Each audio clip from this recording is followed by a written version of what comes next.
Tone Deaf Monk.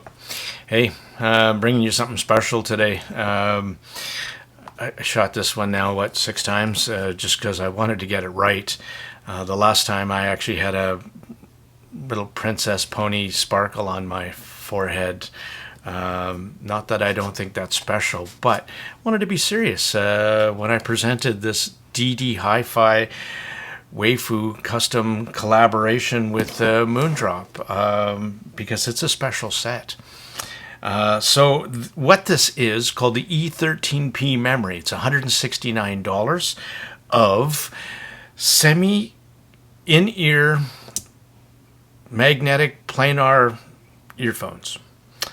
They are unique. And let's talk about these little guys. They look like a little spaceship with a nozzle on it. And they say that the shape was designed to make sure that to fit into all ears, including small ears. Well, oh my gosh. For me, they are incredibly comfortable. You don't even feel them. And unlike earbuds, who actually hurt my ears and they move around and fall out, these things are solid. I make a great seal, which translates to phenomenal bass, which I'll talk about here in a minute. But I want to dive a little bit deeper into this and break a couple myths that I think are out there. When I posted my first impressions out there, a lot of people said $169 for something that doesn't have a interchangeable termination plug. $169 for something that is wired and doesn't have 2-pin connectors. Well, let's first address that. This cable is like their $500 NixNet cable, 5N OCC cable. It is gorgeous, baller, flexible, super soft, non-tangly, non-microphonic, has a fantastic microphone, and the audio controls on it for Android and iPhone users alike. The other ends are very solid. These are like metal housed. They got little vents all the way around them. And I'm actually using the DDHiFi ear tips, which are like a medium bore. And again, they're super awesome and super soft and comfortable. So I wouldn't worry about the cable. I think it's an incredibly solid, well-built cable. Same as everything that I think these guys make. I'm not a complete show. Yes, I am, for their product. I think their products are terrific.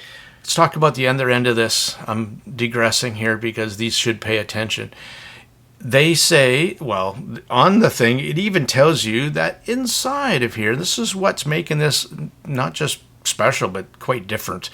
They crammed a Sirius Logic DAC chip inside of this plug. There is a 43198 built into this little guy. But that's not all. There's a RGB light at the end that lights up. It's very funky. And I love their little plug and the fact that it's got little handholds, so you don't grab the cable. You actually take it by that and pull it in and push it in and pull it out without putting pressure on the cable. That's why it's going to last. All kinds of stuff like that. But what really has me excited about this set is the sound. And when you're done listening to it, as a perfect carry, they come with this retro style case, and their whole theme is kind of modern and retro. And so the retro part of the aspect is this really funky cassette style case. Lots of room inside it. You got mesh pouches here. You've got a pocket there. You've got the elastics there, and the earphones fit into that case beautifully. Really, really well done. Boom, pocketable. Away you go. But sound is where I'm going to start gushing now. I like Planars. I like the S12 12, 20, 24 from Let's Sure. It, up until this point, has been my favorite planar. Is it perfect? No. This set is, for me. My tuning, my preferences. Here's a graph, and I'll explain why. So that plug just didn't house the Cirrus Logic DAC chip. It housed also the DSP part of this thing as well. And what Moondrop did for the tuning and DDHiFi did to custom or develop this custom in-house 13 millimeter planar magnetic driver is magical.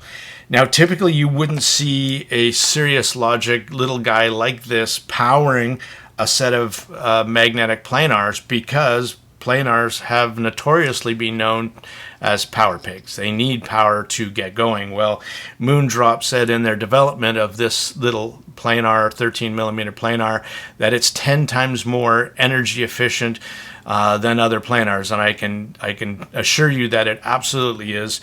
I could only get to about 80% before I tap out, and I listen to it loud. And I love listening to this set loud, and I'll explain why. So first of all, let's start off with my favorite in the bass department. I love hard-hitting bass. I love bass, and this set does not disappoint me whatsoever. Sub bass, it still actually has some nice decay.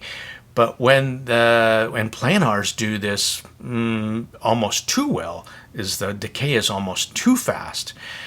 Well, this set has incredible body into the bass and the lower mids, and incredible slam. With a planar magnetic driver, because they're actually, the way the technology is, the way it is so fast, you can actually add quite a bit of bass and it'll never sound muddy in the bottom end. Vocals for male, weight is there, the timbre of pianos, but kick drums are standout, fantastic. When it comes to the mid-range is oh so done well. Very clean, very full-bodied, musical, like a dynamic driver. And that's the funny thing about this E13P, is that it actually graphs like a dynamic driver, which is unusual for a planar. A planar typically doesn't sound like it graphs. You can't really get a good feel of it. Well, I got to tell you that this one kind of does. So if you know how to read graphs, you can see that it's got some energy in the bottom end.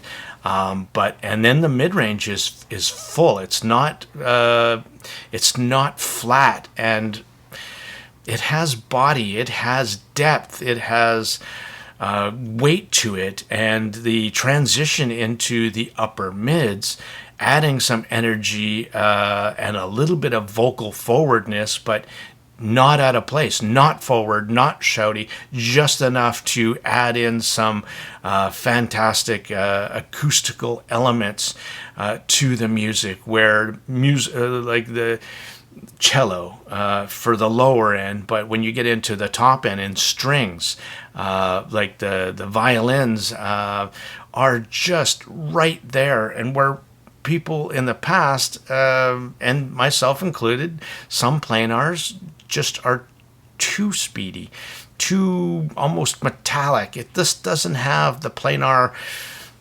woes. It has all of the good things that you would associate with a fantastic quality dynamic driver, or balanced armatures, or EST drivers, or microplanars, or bone conduction drivers, and stick them into one, and you've got one 13 millimeter planar driver and a point source doing everything. And in the top end, sparkles, detail, air, layering, separation, it is all those fancy words, does it? Even imaging, which I've been a big critic of planars in the past. This thing actually does pretty darn good layering, separation of the instruments. It lets things play in their own space. It can do depth, it can do width, it can do height in the stage. What I'm saying is it's a damn near perfect planar. It does everything oh so well. So when people were saying it's, wow, that's $169, the cable's non-detachable, it only comes with a USB plug, I look at it differently. The Canucks and I were talking together, Bennett, Kevin, myself, we were just having a call before I shot this video, and Kevin said the same thing as I did. It's like, well, if it's got the same quality of a Netnix $500 cable, and it's got a Sirius Logic DAC chip and DSP tuning, and it has a fantastic sounding Planars for $169, it's simply a no-brainer. And I went, that about sums it up. Yeah, and this is the end of this review. I've gushed enough. This was a complete surprise. I didn't know what this custom in-ear thing was going to be like, but I was more than surprised. Again, when they say they made these little shells for even people with small ears, I rejoiced. I thought that was great. The nozzle measures just over 6 millimeters. So again, for people with smaller ears, hopefully that won't be an issue. They did everything right. The markings, left, right. I don't know. I'm done. Out for now. Thanks. Bye.